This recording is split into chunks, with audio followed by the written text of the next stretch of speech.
Et le gouvernement qui se veut rassurant à l'endroit des partenaires internationaux quant à la protection des droits humains.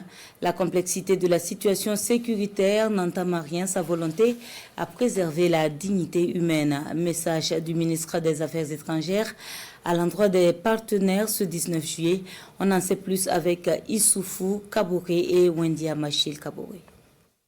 Le Burkina Faso présente ses efforts en matière de droits humains dans le contexte de la lutte contre le terrorisme.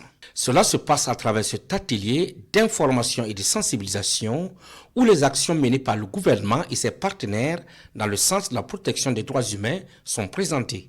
Malgré les efforts du Burkina, une certaine opinion reste critique. Aujourd'hui, il y a plusieurs productions sur le Burkina Faso et qui tendent à mettre le discrédit sur les institutions en matière de respect des droits humains.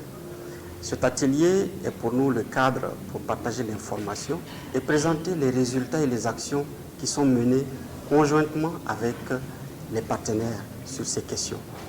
C'est aussi l'occasion pour nous de faire comprendre à ceux qui, de très loin, font ces productions que nous sommes restés toujours ouverts et disponibles, accessibles à discuter de toutes ces questions parce que nous savons que le succès de la lutte que nous menons contre le terrorisme est aussi intimement lié au respect des droits humains.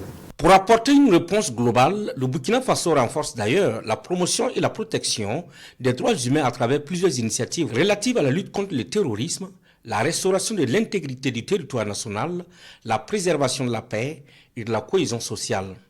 Et les acteurs terrains sont les premiers concernés. Ceux qui sont les premiers à mesurer l'importance du respect des droits humains, ce sont les forces de défense et de sécurité. Ce sont les volontaires pour la défense de la patrie. Et c'est pour cela, depuis plusieurs mois, ces acteurs font régulièrement l'objet de formation, d'information, de sensibilisation, pour qu'ils puissent réussir pleinement leur mission.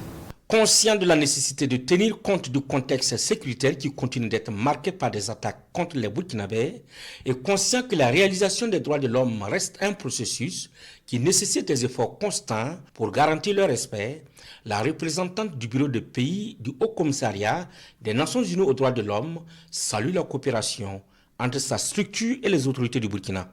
Pour elle, le contexte a permis de percevoir l'intérêt de mutualiser leurs efforts pour vaincre les ennemis des droits de l'homme. Elle affirme que sa structure et le gouvernement du Burkina Faso entretiennent d'excellentes relations fondées sur une compréhension commune du mandat et de la méthodologie de travail du Haut Commissariat des Nations Unies aux droits de l'homme.